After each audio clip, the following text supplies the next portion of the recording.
श्री शिवाय नमस्तुभ्यं भक्तों, हर हर महादेव। जैसे कि आपको पता है कि आज शाम को सावन माह की और अधिक मास की प्रदोष है। ठीक है, यह उपाय आपको करना ना भूलना है। लौंग का जल आपको चढ़ा देना है। जो भी आपकी धन को लेकर समस्या होगी वो अवश्य समाप्त होगी। तो चलिए हम सभी लोग इस उपाय को जानते हैं। ये उपाय मैं आपको पूज्य पंडित प्रदीप जी मिश्रा जी की शिमापुराण कथा से ही बता रहा हूँ। तो आइए हम सभी लोग उपाय को जानते हैं। ठीक है, आपको जैसे कि पता है कि अभी अधिक मास चल रहा है। ठीक है, और सावन मास भी है। तो ये जो अधिक मास की प्रदोष आई है, अगर आप इस उपाय को अधिक मास की प्रदोष पर करते हो तो आपके घर में संपदा की कमी नहीं आती है। ठीक है, तो इस वीडियो में मैं आपको टोटल 3 उपाय बताने वाला हूँ। तीनों उपाय आप ही के लिए होने वाले हैं, तो अवश्य तीनों उपाय सुनकर जाना।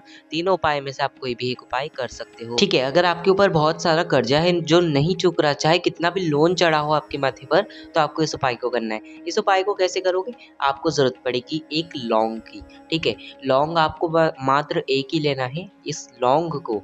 और अगर आपको एक लोटा जल भी लेना है और आपको ऐसा लगता है कि बड़ के पेड़ के नीचे शिवलिंग है, ठीक है, आपको इस उपाय को सबसे पहले मैं बता देता हूँ कहाँ करना है। ठीक है, इस उपाय को हमें बड़ के पेड़ के नीचे करना है। और बड़ का जो पेड़ होना चाहिए उसके अगर नीचे शिवलिंग रखा हो, चाहे छोटा सा भी शिवलिंग रखा हो, तो आपको क्या करना है, एक लोटा जल लेना है। उस जल के अंदर इस लौंग को डाल देना है। ठीक है, और इस लौंग को डालने के बाद बस इस जल को आपको लेकर जाना है, क्या बोलते, बड़ के पेड़ के नीचे जाओगे, जहाँ पर वो शिवलिंग रखा है उस शिवलिंग पर बटकेश्वर महादेव जी का नाम लेकर उस जल को समर्पित कर देना। ठीक है, और कोई ऐसा बड़ का पेड़ है जहाँ शिवलिंग नीचे नहीं रखा हो। ठीक है, जहाँ पर बड़ के पेड़ के नीचे अगर शिवलिंग नहीं हो तो वहां पर मात्र आपको लौंग का भोग लगाना है। ठीक है लौंग का आपको मात्र एक लौंग का भोग लगा देना है। ठीक है, समझ आ गया ना? बस लौंग का आप जब भोग लगाओगे तब बटकेश्वर महादेव का अवश्य नाम लीजिए।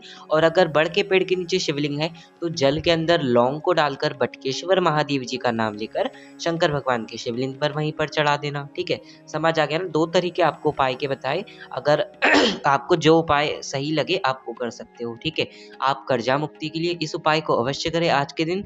तो ये था गुरुजी का पहला उपाय, सबसे आसान शब्दों में आपको मैंने समझाया।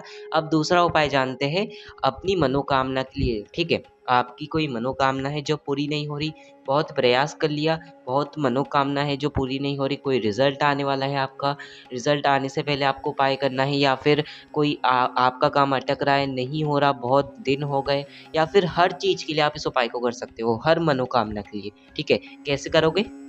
आपको जरूरत पड़ेगी आपको थोड़ी आज आवाज़ मेरी अलग आ रही होगी क्योंकि ना थोड़ा गला खराब है, इसलिए आपको आवाज़ अलग आ रही होगी। पर सुन लीजिए उपाय एक बार। तो कैसे करना है इस उपाय को? एक कलश आपको जल लेना है। ठीक है, एक कलश जल लेना, उस जल के अंदर हमें डालना है एक बेलपत्र। ठीक है, एक बेलपत्र डाल दोगे, साथ ही साथ हमें एक शमी पत्र उसमें डाल देना। ठीक है, क्या डालोगे? एक शमी पत्र डाल देने के बाद कुछ दाने मूंग के आपको डालने। किसके? कुछ दाने मूंग के डाल देना। और साथ ही साथ थोड़ा सा गुड़ का टुकड़ा। ठीक है, थोड़ा सा गुड़ का टुकड़ा आपको उस जल के अंदर भी डाल देना है। ठीक है, कितनी चीज डाली हमने? एक बेलपत्र डाली, शमी पत्र डाला, और साथ ही साथ हमने डाला हरा मूंग और गुड़ डाला। ठीक है, 4 चीज डाली ना। इस जल को प्रदोष काल में ही, ठीक है, प्रदोष काल के समय, और मैंने पहला उपाय आपको बताया नहीं कब करना है, इसको भी हमें प्रदोष काल को करना है। जो लौंग का जल वाला उपाय था ना, वो हमें प्रदोष काल में कर्जा मुक्ति के लिए करना है, और ये उपाय को भी कर्जा मुक्ति सॉरी आपको प्रदोष काल में करना है। ठीक है, समझ आ गया? बार बार आपको अलग आवाज़ आ रही होगी, पर मैं माफ़ी चाहता हूँ आपको अच्छी आवाज़ नहीं आ रही हो तो।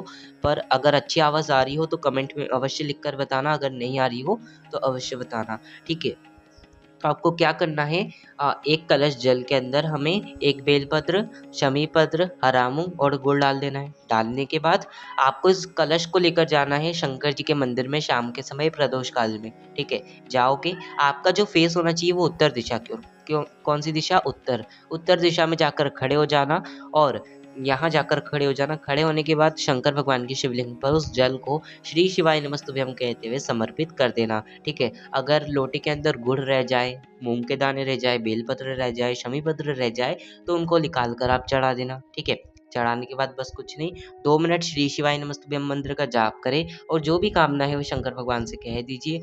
जो भी आपकी कामना होगी वो भगवान शंकर अवश्य पूर्ण कर देंगे। इस उपाय को मात्र 2 से 3 प्रदोष आप करिए।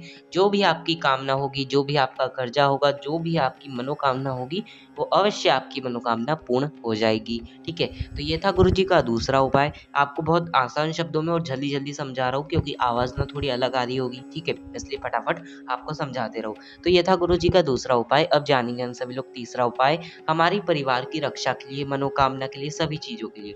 ठीक है, अगर आप चाहते हो कि हमारा परिवार हमेशा खुश रहना चाहिए, हमारे परिवार में कोई कष्ट नहीं आना चाहिए और हमारी मनोकामना भी साथ साथ पूर्ण हो, तो इस उपाय को आपको करना चाहिए। इस उपाय को कैसे करोगे?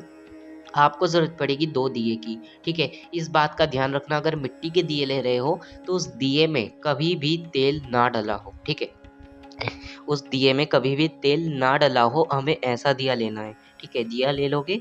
अगर मिट्टी का दिया नहीं है तो आप आटे का दिया तो बना ही सकते हो। ठीक है, आटे का दिया बना लेना, 2 दिए। ठीक है, बना लोगे। उन दोनों दिए के अंदर हमें लंबी बाती रख देना है। ठीक है, रखने के बाद उस दिए के अंदर हमें घी भर देना है। ठीक है, भर दोगे, दोनों दिए आप तैयार कर दोगे। तैयार करने के बाद जो एक दिया है, उस एक दिए को हमें लेकर जाना है बेलपत्र के वृक्ष के नीचे। ठीक है, कहाँ जाओगे? बेलपत्र के वृक्ष के नीचे। जाने के बाद बेलपत्र का जो वृक्ष है, बेलपत्र के वृक्ष के नीचे आपको उस दिए को लक्ष्मी माता का नाम लेकर श्री शिवाय नमस्तुभ्यम कहते हुए और कुबेरेश्वर महादेव, कौन से महादेव? कुबेरेश्वर महादेव। आपको जैसे कि पता है भगवान शंकर का धाम कुबेरेश्वर धाम सीहोर। ठीक है, उनका नाम आपको लेकर और साथ ही साथ लक्ष्मी माता का नाम लेकर उस दिए को जला देना है और जो भी आपको धन की समस्या है, मनोकामना है, वो सब आपको कहकर आ जाना है और 2 मिनट श्री शिवाय नमस्तुभ्यम मंत्र का जाप कर लेना है। ठीक है, कर लोगे।